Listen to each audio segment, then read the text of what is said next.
تھوڑا سا ڈیٹیل بتائیں گے کہ یہ D G I S I نے اور ڈی جی سی نے کیا کیا کہ ڈالر نیچے آ گیا؟ دیکھیں جی، اس ریگولیٹری جو آپ کی مین چیز ہے ریگولیٹ کیا اس کو، جو بلیک مارکیٹنگ ہے، جو ایکسچینج کمپنی ہے، جو ساری چیزیں ہیں ان کو کنٹرول کیا ہے نا. جب آپ کی انٹینڈ ہوگی تو آپ بہت کچھ کر جائیں گے.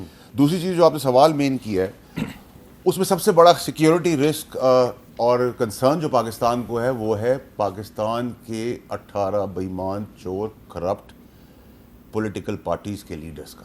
18؟ ٹھیک ہے جی، 18. ہاں میں آپ کو ایکسپلین کرتا ہوں، مجھے 2 منٹ دے دیجیے گا. اور اس کے بعد پھر نیچرلی دہشت گردی اور اکنامک کرائسس اپنی جگہ کے اوپر کھڑا ہے. میں آپ کو میر صاحب ایک چیز بڑی امپورٹنٹلی آج آپ توسط کرنا چاہتا ہوں. میرے پاس نا میر صاحب ایک کی چین ہے جس کے اندر پیپلز پارٹی ہے، نون لیگ ہے، کیمرہ مین اگر دکھا سکیں، ہاں، اے این پی ہے، ایم کیو ایم ہے، باپ ہے، پی ٹی آئی ہے. یہ ساری پارٹیاں ایک انگلی میں یوں چل رہی ہیں. اصل میں یہ انگلی میں نہیں چل رہی. اچھا، یہ آپ اپنی انگلی میں ان کو گھما رہے ہیں؟ یہ اصل میں انگلی میں نہیں چل رہی. یہ جو گند کا ایکسپائرڈ بے ایمان چور کرپٹ لیڈرز کا یہ جھٹمٹا ہے نا، یہ انگلی میں ایکچولی جھولے جھول رہا ہے اور اس انگلی کو زخمی کر رہا ہے. یہ انگلی کس کی ہے؟ یہ تو آپ کو پتہ ہونا چاہیے. انگلی طاقتور انگلی ہے. اب اس انگلی سے جتنا جلدی اس کی جان چھڑا کے اس کو سڑک پہ باہر کچرے میں پھینک دیں تو زخم بھر جائے گا. لیکن جو حالات اور ٹائم چل رہے ہیں، اگر یہ انگلی میں یوں پھنس گئی تو اس کو نکالنے کے لیے نا آپ کو انگلی کاٹنی پڑ جائے گی، جو بہت بڑا نقصان ہوگا پاکستان کو. اور یہ جو انگلی ہے یہ ہے عدلیہ کی. اس میں کوئی بیگیج نہیں ہے. لائکس اور ڈس لائکس ضرور ہو سکتی ہیں، لیکن جانے والے چیف جسٹس صاحب ایک سٹروک کھیلنے والے ہیں 10 دن کے اندر، اور آنے والے چیف جسٹس صاحب جن کے لیے بیانیہ بنایا گیا پی ڈی ایم کی طرف سے کہ فائز عیسیٰ صاحب فرمائشی پروگرام کے تحت آئیں گے اور ہمیں ہر کچھ دے دیں گے.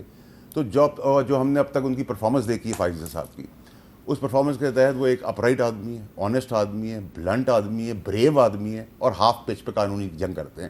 تو پاکستانی قوم کو مایوس نہیں کریں گے کسی صورت. ٹھیک ہے. شعیب شاہین صاحب، پاکستان کے مستقبل کا نقشہ کھینچ دیا فیصل واڈا صاحب میں نے. تو بڑا حیران تھا کہ یہ لے کے کہاں سے آئے اور اس انداز سے. اور انہوں نے ایسے گھمایا ہے سب کو. انہوں نے نہیں گھمایا، انہوں نے وہ سمبولک بتایا کہ کون ان کو گھماتا ہے. نہیں، میں نے وہ جو بتایا کہ طاقتور گنگلی ہے سمجھتی ہے، لیکن یہ سارے گند کے اچھا، ٹوکرے جھولا جھول آپ کا رہے ہیں. کیا خیال ہے اس وقت پاکستان کے دفاع اور سلامتی کے لیے سب سے بڑا خطرہ کیا ہے؟